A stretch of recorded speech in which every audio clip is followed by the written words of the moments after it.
Good morning. Myself, Reshma Singh from Army Institute of Education, Greater Noida. The topic which we are going to discuss today comes under course code BEd 210 and the course title is Gender, School and Society. Dear learners, first of all, let's see the definition of empowerment. Empowerment is the process of increasing the authority and responsibility of individuals and groups to make choices and to transform those choices into desired actions and outcomes. So, what are the types of empowerment? Economic empowerment, cultural empowerment, societal, political, and national. So, my topic for today's discussion is economic empowerment, women's economic empowerment.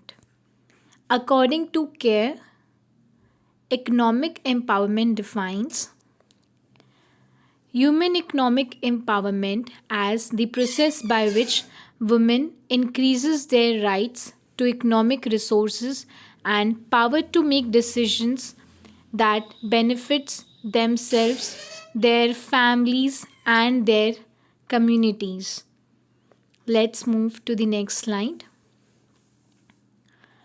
So, by this diagram, you all can see the factors that enable or constrain women's economic empowerment. Gender norms and discriminatory social norms, where social protection, access to property and financial services, educational, skills development and training, and then there is labor market characteristics like collective action and leadership, legal, regulatory, and policy framework where address unpaid care and work burdens, access to quality, decent paid works, and facial policy that is social protection and all.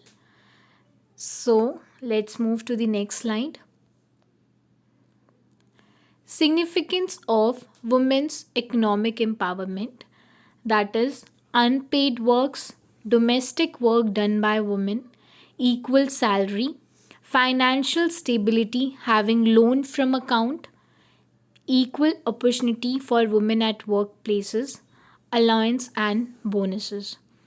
So, dear learners, in this slide, we will discuss all these sub points one by one in detail. So, let's move to the next slide. Unpaid works.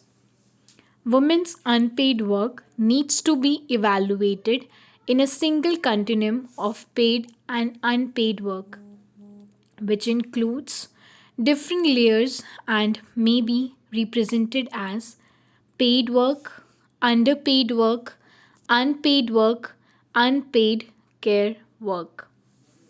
So, the need to understand the status of unpaid work has to necessarily adopt a holistic approach towards women's work in general in an economy and has to begin from examine the status of women's paid work in a particular. So by this diagram you all can see like where the women's are lacking, where they are not paid equal equal amount that much they work for. Now, the next point is equal salary. The Equal Pay Act and Title 7, an employer cannot deny women equal pay for equal work, deny women transfers, promotions, or wages increases, manipulate job evaluations to regulate women's pay, or intentionally segregate men and women into job according to their gender. So basically by this we can say that even women should be paid equal for their work as the men. There should be no discrimination amongst them. So let's move to the next slide. So by this diagram, you all can see that the gender pay gap over the time, which is from 2015 to 2020, the gender gap between the payment is this much, the graph shows.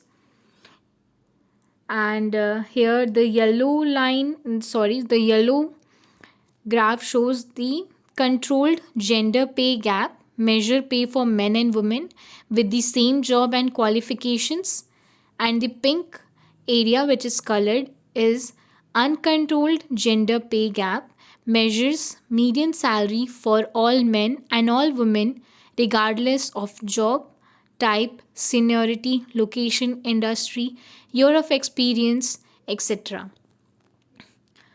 So this is from this data is from 2015 to 2020. So you all can just have a overlook with this graph that how much there is gap between the salaries of men and women both.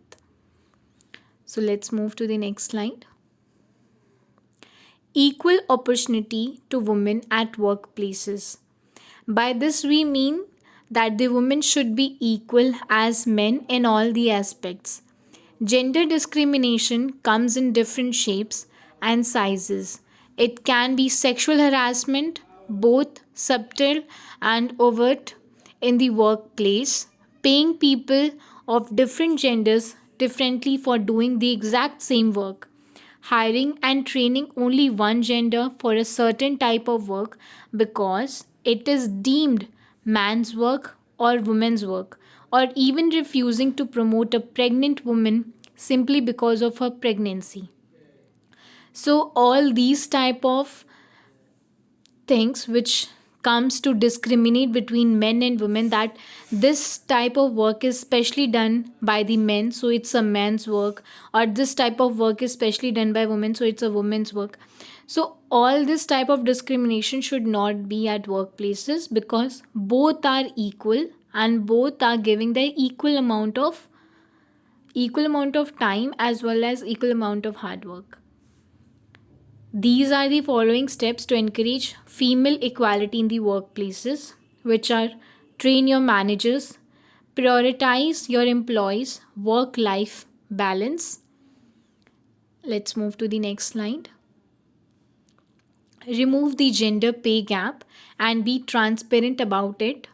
Make mentors available to everyone. Have a zero tolerance policy against harassment. So all these are points which can be considered to decrease the gender discrimination. Dear learners, let's move to the next slide. Now here comes the allowance and maternity leave. By this, you all can understand the maternity leave is given to the pregnant woman where when she gets pregnant, and the leaves which is provided to her.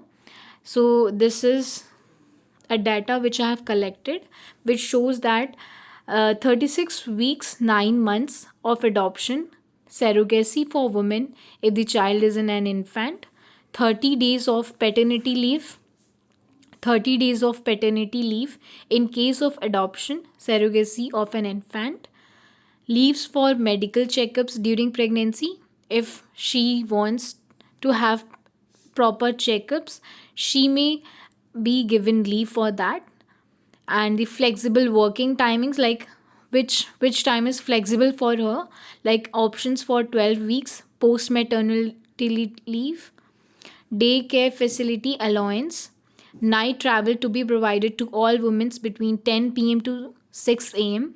That there should be proper van or proper services that they want at night if the woman is working at night also. Now health camps for women in office on periodic basis. And the last is, given that we have a large number of women in the workforce, it becomes a critical initiative for us. The focus is on building a culture in the organization. So, by this data, you all are clear with the maternity leave, like how much and what all facilities is covered under this. So let's move to the next slide. So now I would like to conclude my topic. In conclusion, I just want to say that the importance of the empowerment of women, effective policies backed by actions to accordance them their due rights and equal opportunities will be critical to bolstering the overall work on preventing sexual violence against women and other citizens in conflict. At last, I would say that if you educate a woman, you educate a society. So by my presentation, I hope the topic is very much clear to you all, and the topic women's economic empowerment is very much clear from my slides as well. Thank you.